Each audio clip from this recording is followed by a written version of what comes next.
Dear viewers, welcome back to my channel. In this video, we'll be discussing the valuation rules of a CGST Act 2017 and valuation rules of 2017 here. So, these valuation rules are discussed under various situations. Kindly watch the video till the end, like it and share and subscribe the channel. If you have any comments about the video, please put your comments in the comment box. Now, let's move to the presentation. Valuation rules are the key rules to determine the taxable value of goods or services or both here. So once the valuation is made and the GST is levied at an ad valorem, that is at the percentage on the value of such goods and services. In GST, tax is payable on an ad valorem basis, that is a percentage of the value of the goods services. Valuation rules have been prescribed under GST for the purpose of determining the value of goods or services or both. And such rules are prescribed by the CGST Act of 2017, and if such rules are not applicable, then we need to depend upon the CGST rules of 2017. Section 15 of the CGST Act provides common provisions for determining the value of the goods and services. It provides the mechanism for determining the value of supply, which is made between the unrelated person and the price is the sole consideration. In such case, the provisions of CGST Act 2017 are applicable. In case if the price is not the sole consideration and if the supply is not between the unrelated parties, then the rules which are the CGST rules of 2017 are applicable. CGST valuation rules 2017 for determining the taxable value of supply will apply in the following cases: when the consideration not received in fully in money, price is not the sole consideration, consideration received partly in money and partly in kind, supply between distinct and related persons, supply of goods or services made or received through an agent, supply of services in case of pure agent. So now let us discuss these things in the subsequent slides. The classification of rules. The rules are broadly classified into two categories. One is general valuation rules and special valuation rules. General valuation rules. These rules can be applied in cases where the price is the sole consideration, which means that this rule is applicable in cases where supply of the goods, services or both will be made against the consideration wholly in terms of money and money only. So therefore the consideration for supply will be equal to the value of the supply of the goods or services, including a GST on that. So mathematically speaking, consideration equals to value of supply plus GST on the value of supply, or consideration equals to value of supply plus value of supply into GST rate. Value of supply equals to consideration minus GST on value of supply. Here value of supply is nothing but assessable value also. Now let us look into the special valuation rules. So these rules are applicable only when the price is not the sole consideration and consideration received not fully in money or supply between the related or distinct persons. And such rules are applicable as previously stated in the previous slide. Consideration, when the consideration is not received in money, when consideration is received partly in money and partly in kind, when the supply takes place between the related or the distinct persons, supply of the goods made or received through an agent, supply of services in case of a pure agent. So now let us discuss these things in detail. Consideration is not wholly in money, then the rule 27 is applicable. In some cases where consideration for supply is not in money, that is exchange of goods for goods, where the supply of the goods or services is for a consideration not wholly in money, the value of the supply shall be the open market value of such supply, or if the open market value is not available, in such case value of supply of goods or services or both of like and kind quality goods. If the If the value is not available either in the open market or of the like and quality goods, then the value of supply will be based on the cost, that is cost plus a 10% markup. The value is determined by using reasonable means consistent with the principles and general provisions of the GST law, that is which we call it as a best judgment method. So one thing it is to be noticed that here, if the open market value is available, then the valuation should take place accordingly to the open market value. Suppose if the open market value is not available, then the value of supply is dependent on the value of the goods or services or both of like and quality goods.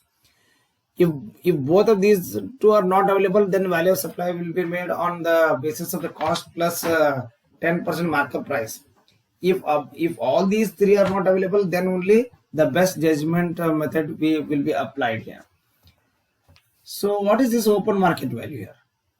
Here open market value is nothing but the amount which is fairly available in the open market. In other words, to say open market value of supply of goods or services or both means the full value in money excluding the integrated tax, central tax, state tax and union territory tax and the cess payable by a person in a transaction where the supplier and the recipient of the supply are not related and the price is the sole consideration to obtain such supply at the same time when the supply being valued is made. In other words, to say, in a simple words to say, it is the value at which the goods or services or both are sold or supplied in the market. So such value what we call it as the open market value. In case if the price of the open market value is not available, then the valuation will take place according to the price of the goods or services or both of like and quality goods. So then the question comes here, what is the supply of like and quality goods? Supply of like and quality goods or services means any other supply made under similar circumstances is same or closely resembles in respect of the characteristics, quality, quantity, functionality, reputation to the supply being valued. Where consideration is not wholly in money, then the value of supply will be value of supply equals to open market value of supply minus GST on open market value. So here, when the prices of the goods supplied or service when the prices of the goods supplied or services are not available, then in the open market value, then we need to go for taking the like and quality goods here. So the like and quality goods will have the same features of the goods which are supplied here. So they are resembling the same. So the prices of such goods and services are to be considered for the purpose of valuation. Then the next one comes here. Consideration partly in money and partly in kind. In some cases where consideration for supply is partly in money and partly in kind, taxable value has to be determined as prescribed in the rules. In such cases, the valuation should be made sequentially to determine the taxable value. It is the open market value of such a supply or the total money value of the supply, that is monetary consideration plus value of a non-monetary consideration.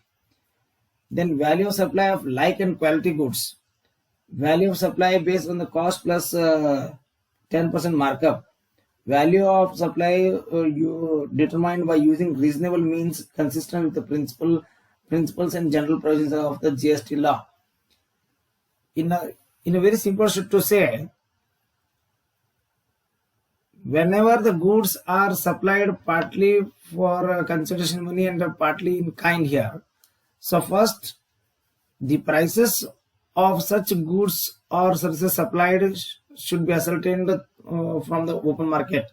If the open market value is not available, then the total value of the supply, here it is value of monetary consideration plus non-monetary consideration. Say for example, a person has supplied goods or services and he has received rupees 5 lakhs as the consideration in part, and say for example the remaining 3 lakhs, assume that totally 8 lakhs worth of goods and services are supplied by the supplier to the recipient. Suppose if the supplier receives rupees 5 lakhs in cash and rupees 3 lakhs worth of computer keyboards, then those keyboards are to be valued in terms of monetary value, and it must be added to the money consideration, which is nothing but what we call it as total value of the supply here. And all these methods should be sequentially applied. Directly you cannot switch out to the best judgment method. Here best judgment method means the assessing officer using reasonable means makes a value of such goods or services or both. Sometimes it depends upon the reputation of the supplier or the prices prevailing of such goods or services in other markets. So all those will be considered, and based on that the valuation will be made. Then the next one comes here, supply between a related or distinct persons. So where rule 28 is applicable. As per section 25 subsection 4 of the CGST Act 2017, a person who has obtained more than one registration, whether in one state or union territory, one or more than the one state or union territory, shall in respect of each such registration be treated as a distinct person. Many businesses have multiple branches across the states. Under the new GST law, they are required to register separately in each state they are operable in. There can be multiple entities within a conglomerate which would also require multiple registration under GST. For example, maybe you take for example Tata. Tata is having several diversifications. For each diversification, they have to obtain registration. Under the GST law, various categories of the related persons. Here, related persons means a person who is under influence of another person is called a related person, like members of the same family or subsidiaries of a group of companies, etc. That we have already discussed in the previous video with respect to who is a related person and who is a distinct person. So, how the valuation shall be made here in such case? Under the GST law, various categories of related persons have been specified, and as relation many influence the price between the two related persons. Therefore, special valuation rules has been framed to arrive at the taxable value of transactions between the related persons. In case supply between such related person, distinct person under GST, value of supply shall be the open market value of such supply. It will be the amount which is fairly available in the open market. Then if the open market value is not available, it will be the value of the supply of goods or services or both of like and quality goods. If the value is not determinable in the above two cases, it shall be determined by the value of supply based on the cost plus 10% markup. If the value is not determinable under all the above cases here, it shall be determined by using the reasonable means of consistent with principle and general principles of GST law. That is best judgment method that will be applicable. Suppose if the recipient is eligible for ITC, where the recipient is eligible for a full input tax credit, the value declares that in the invoice shall be deemed to be the open market value of goods or services here. Then the next one comes here, value supply of goods or made or received through an agent under Rule 29. The term principal means a person on whose behalf an agent carries on the business of supply or receipt of the goods or services or both. Whereas the term agent means a person who is carrying business of supply of or receipt of goods or services or both on behalf of the principal. For example, a dealership store of an automobile company is an excellent example of a principal-agent relationship. The GST valuation rules specifically covers situations where goods are supplied by the principal to an agent or vice versa. Such supplies are chargeable under GST here. In that case, the value shall be open market value of the goods being supplied or 90% of the price charged for the supply of the goods of like and quality goods by the recipient to his customer not being related persons where goods are intended for the further supply by the said recipient. In case the value cannot be determined under A, then the valuation rules have to taken sequentially to determine the taxable value under Rule 30. The value of supply based on the cost, that is cost plus 10% markup, or the best judgment method, that is value of supply determined by using reasonable means consistent with the principles and general provisions of the GST law here. Then the next one comes here. Value of supply of services in case of pure agent. A pure agent means a person who enters into a contractual agreement with the recipient of supply to act on their behalf and incur expenditure or costs in the course of supply of goods or services or both. He does not use the goods or services so procured for his own interest, and he receives only the actual amount incurred to procure such goods or services. According to the valuation rule, the expenditure or the cost incurred by the supplier as a pure agent shall be excluded from the value of supply if the conditions are satisfied. Such conditions are: the recipient of the supply is only the user of services procured by pure agent from the third party. The recipient of the supply is liable to make payment to the third party. The recipient of the supply authorizes the pure agent to make payment on his behalf. The recipient of the supply knows that the services for which the payment has been made by the pure agent are provided by the third party. The payment made by the pure agent on behalf of the recipient of supply has been separately indicated in the invoice issued by the agent. The pure agent recovers from the recipient only such amount which has been paid by him to the third party. The services procured by the pure agent from the third party are in addition to the supply of services he provides on his own account. So in such case, the valuation will be made like this here. So the recipient of the supply is only the user of the services procured by the pure agent from the third party. So the third party supplies here, so he must only use such goods or services. The recipient of supply is liable to make payment to the third party. So he acts as a mediator between the main supplier and the recipient of the goods here, the pure agent. The recipient of the supply authorizes the pure agent to make the payment on his behalf.